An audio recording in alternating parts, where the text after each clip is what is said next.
One of the things that's very important to us is that we respect and honor the expertise and professionalism of the teachers with whom we work. So we're talking about not a charismatic model where there's some fancy star consultant or somebody from the university who comes in, maybe does something very impressive, maybe something theoretically rather important or interesting, and then leaves. I don't think you make change that way.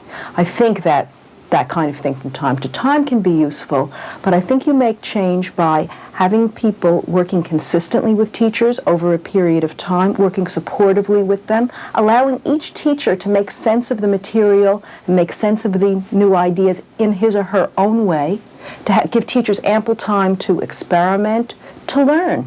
I mean, we're looking at teachers as learners, and we want for them as learners the same things that we want for their students. One thing that really kind of blew my mind in a way, it seemed to me that she had access to so many books. I mean, when we're looking in the book room, right, we can't find a set of books, you know, just one set for the whole class. Forget about a variety that might interest this one or that one. So I just picture her room as being a place lined with all these books. Like a library. Like a library. Every English classroom should be. When I was on sabbatical, I visited a school in a suburb of Montreal, and there was this teacher, a public high school, something like ours, and he had favorite books that he taught over the years. And in addition to working with teachers individually, Chris teaches an in-service class once a week after school.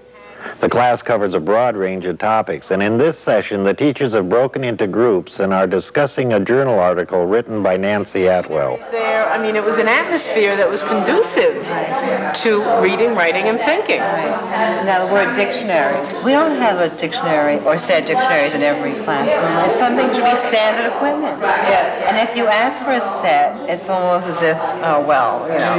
Right. But you're right, our rooms are not equipped. Yeah. In this literary way. And it must be so hard to be patient enough to just wait for the time when it's right for the kid. You know, not to say, why aren't you doing it yet? And just to let me not say anything. Let me just hope that he'll come back into it like he seems to have come back into it totally on his own.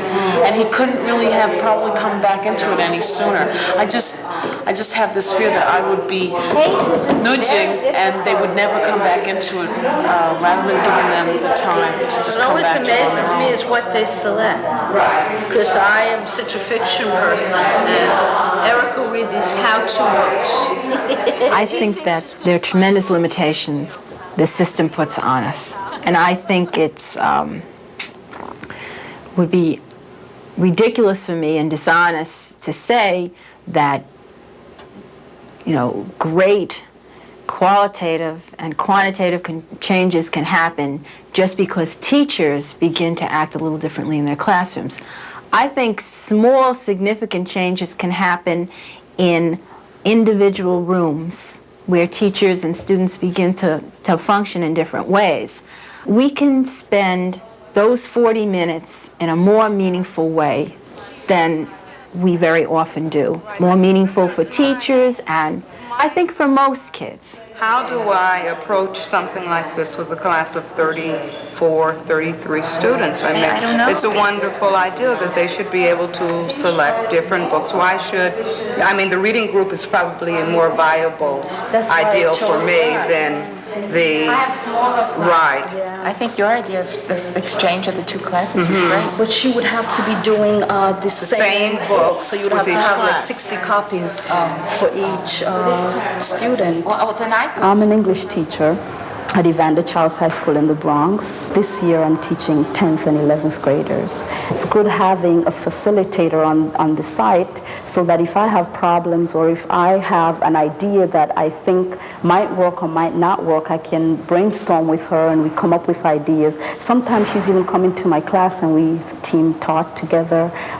She goes around with the group, she sits with the kids, she helps out. So I think it's one of the best things that's happened to this school. So they were saying, you know, we read the book and it's just, you know, in the past we just had to answer questions and do a book report or something like that. And now they found it very hard to just say, I believe this and I'm going to support this. And that was the purpose of doing the logs. We wrote diary entries from another character's point of view. We did a lot of things leading up to that. So they've done point of view writing, they've done a lot of these other things. I think it's worthy. I mean, I think it's worthwhile. I want them to do it because when they... Like many of the teachers working with Chris, Claudette Green is trying to move to a more student-centered curriculum.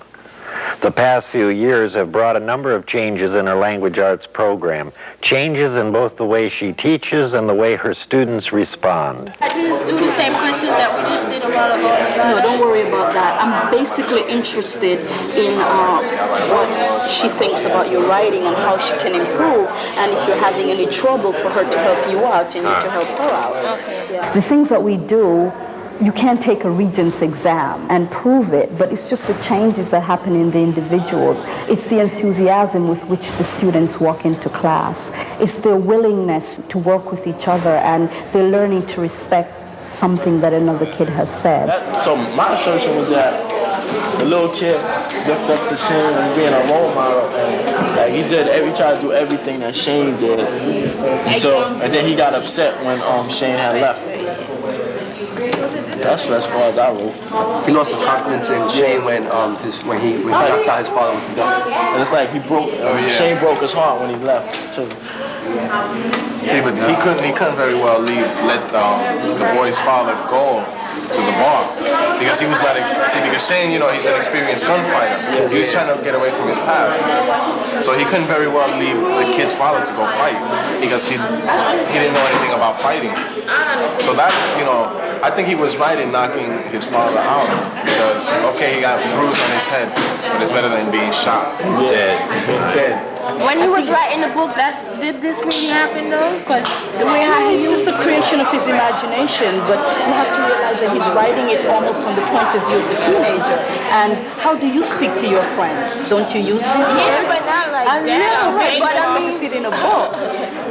So he's writing it from the point of view of a 17-year-old, and that's how a 17-year-old would talk.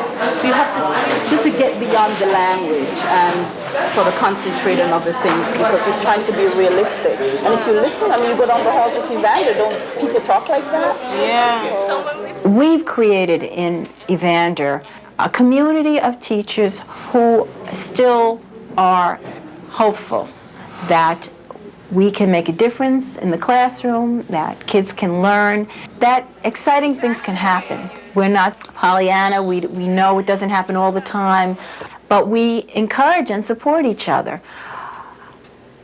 Our weekly courses generally start off with something called Teacher Talk. And teachers just talk about, so what was this week like? What happened? People just as often have good things to say as bad things to say. People bring in papers. Look at what so-and-so did. I can't believe it. And they read. And we congratulate the teachers. And there's a sense of, we congratulate each other. A sense of community, that it's not all hopeless. It's not all meaningless. Sure, there are problems, but good things happen in our classrooms.